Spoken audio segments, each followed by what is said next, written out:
Finally ঈদের shopping আমরাও শুরু করে দিলাম।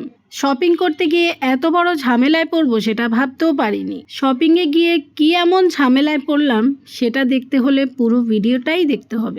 আসসালামু আলাইকুম everyone, welcome to my channel. কেমন আছেন আপনারা? আশা করছি সবাই ভালো আছেন। আমিও আল্লাহর রহমতে খুবই ভালো আছি। ফাইনালি আজকে আমরা যাচ্ছি ঈদ শপিং করতে। তবে আমার এবার ইচ্ছা ছিল ছেলে মেয়ে দুজনকেই শপিংয়ে নিয়ে যাব, কিন্তু মেয়েটার যেহেতু সামনে এসএসসি পরীক্ষা, তাই তার পড়ালেখার অনেক চাপ, তাই তো আমার মেয়েটার আর শপিংয়ে যাওয়া হলো না। এদিকে রাস্তাঘাটের অবস্থা আপনারাই দেখেন, এত জ্যাম পেরিয়ে যে কখন মার্কেটে যাব সেটাই ভাবছি। আজকে আবার দুজনে মিলে ভাবলাম মার্কেটেই আমরা ইফতার করব, কিন্তু কখন গিয়ে আমরা যে পৌঁছাবো সেটা নিয়েই দুজনে ভাবনায় পড়লাম। একটা লম্বা সময় অপেক্ষা করার পর আমরা চলে আসলাম আমাদের গন্তব্যস্থানে। যেহেতু আস্তে আস্তে আমাদের অনেকটা দেরি হয়ে গেছে, তাই তো আমরা দুজনেই কোনো রেস্টুরেন্টে জায়গা পাইনি। তাই আর কি করার, দুজনে মিলে একটা ডাবওয়ালা মামার কাছ থেকে 2টা ডাব নিয়ে নিলাম, যেহেতু ইফতারের সময় একদম ঘনিয়ে এসেছে।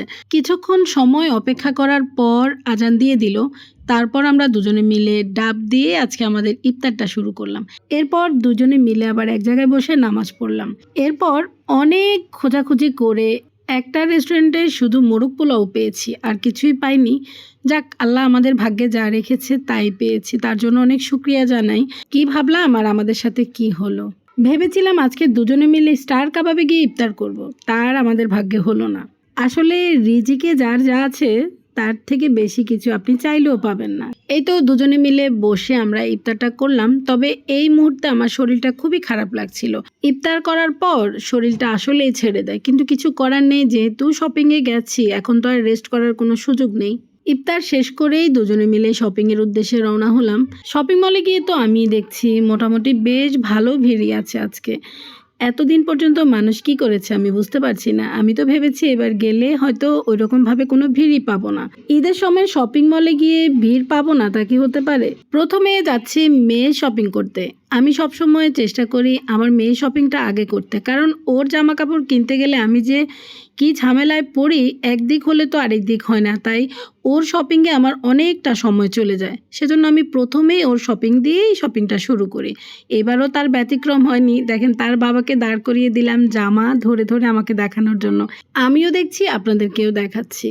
তবে ড্রেসের কালেকশন আমার কাছে ভালো লাগছিল না। মনে হচ্ছে ঘুরে ফিরে একই রকম ড্রেস। আমি চেষ্টা করি ওর জন্য ইউনিক কিছু নিতে। ও আবার ওরকম বেশি কাজের জামা কাপড় পরতে পছন্দ করে না, আমি নিজেও করি না। হালকার মধ্যে গর্জিয়াস বলতে একটা কথা আছে না, ওই রকমই চেষ্টা করি মেয়ের জন্য নিতে সবসময়। আমার পছন্দটাই আমার মেয়েও কিন্তু খুব পছন্দ করে। এই দোকান থেকে অনেকগুলা ড্রেসই আমি দেখলাম, কিন্তু কোনো ড্রেসই আমার কাছে ভালো লাগেনি। আমি যেমন চাচ্ছি তেমন একটা ড্রেসও না। তারপর আমরা গেলাম একটা পাকিস্তানি ড্রেসের দোকানে। এবার তো পাকিস্তানি ড্রেস অনেক চলছে, সবার মুখে মুখে শুধু পাকিস্তানি ড্রেসের নামই শুনছি। তাই ভাবলাম আমরা মা মেয়ে বাদ যাই কেন। তবে পাকিস্তানি ড্রেসের দাম শুনে আমি মাথায় হাত দিয়ে দিয়েছি। এত দাম এক একটা ড্রেসের, কিভাবে নিব? দোকানদার ভাই তো আমাদের পছন্দটাকে মাথায় রেখে এক একটা ড্রেস শুধু আমাকে দেখাচ্ছে তো দেখাচ্ছে, ক্যাটালগও দেখাচ্ছে, তারপর আবার জামা খুলে খুলেও দেখাচ্ছে যে কোনটা নেবেন। দেখেন, প্রতিটা ড্রেসই কিন্তু সুন্দর। আমি তো আমার জন্য আনস্টিচ ড্রেস নিতেই পছন্দ করি, কারণ নিজের মাপ মতো সেলাই করে নেওয়া যায়।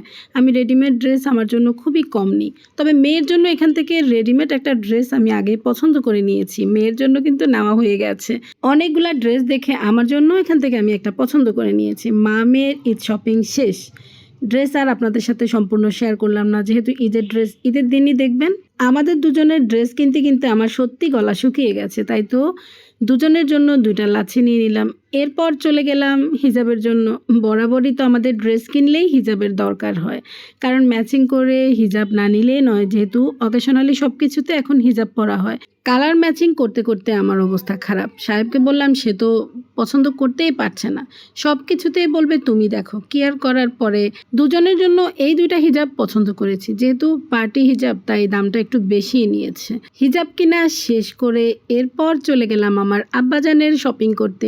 আমার ছেলের আবার জামা কাপড়ের প্রতি কোনোই আগ্রহী নেই, সে পছন্দই করে না। তার জন্য জামা কাপড় আমরাই পছন্দ করে নিই, তাই তো ওর পছন্দের কোনো ব্যাপারই নেই। তাকে যেটা দিব সে সেটাই পরবে। প্রথমে ওর বাবা ওর জন্য কয়েকটা প্যান্ট দেখলো। 3/4 প্যান্টগুলাই আমার ছেলে পরতে খুবই পছন্দ করে, ও ফুল প্যান্ট একদমই পছন্দ করে না। তাই এবার ভেবেছি ওর জন্য কোনো ফুল প্যান্টই নিব না। ফুল প্যান্ট যদি বাসায় কিনি তা আমার বাসায় পরেই থাকে, ও পরতেই চায় না। প্যান্টের পর ওর জন্য কয়েকটা গেঞ্জি নিয়েছিলাম, তারপর আবার কয়েকটা শার্টও পছন্দ করলাম। আমার ছেলের ড্রেস আপ কিনতে আমাদের খুবই কম সময় লাগে, কারণ যেটাই দেখি এক দেখাতে মোটামুটি পছন্দ হয়ে গেলেই সেটা নিয়ে নিই। এই তো দেখেন খুব কম সময়ে ওর জন্য আমরা কতগুলা শপিং করে নিয়েছি। এই হলো ছেলে মেয়ের ব্যবধান। যাই হোক, আজকের একদিনে আমরা সব শপিং করতে পারিনি, যতটুকু পেরেছি ওটুকুই করেছি। এরপর এখন দুজনে মিলে চলে যাব, আবার একদিন আসতে হবে। এখনও সাহেবের শপিং বাকি আছে, বাচ্চাদের জুতা, অনেক কিছুই আছে। একদিনে তো আসলে সব কিছু করা সম্ভব না, যতটুকু পেরেছি আজকের দিনে অতটুকুই করেছি। অলরেডি রাত 11টা বেজে গেছে, তাই আর দেরি করিনি। শপিং করতে করতে গলা শুকিয়ে কাঠ হয়ে গেছে। দেখেন, আমি খাচ্ছি আইসক্রিম, সে খাচ্ছে ঠান্ডা মিরিন্ডা। দুইজনের দুই ধরনের চয়েস। সে আবার আইসক্রিম খাবে না, তো আর কি, আইসক্রিম খেতে খেতে এখন বাসায় চলে যাই। তার আগে আপনাদের কাছ থেকে বিদায় নিয়ে ফেলি। আজকে তবে এই পর্যন্তই। সবাই ভালো থাকবেন। আল্লাহ হাফেজ।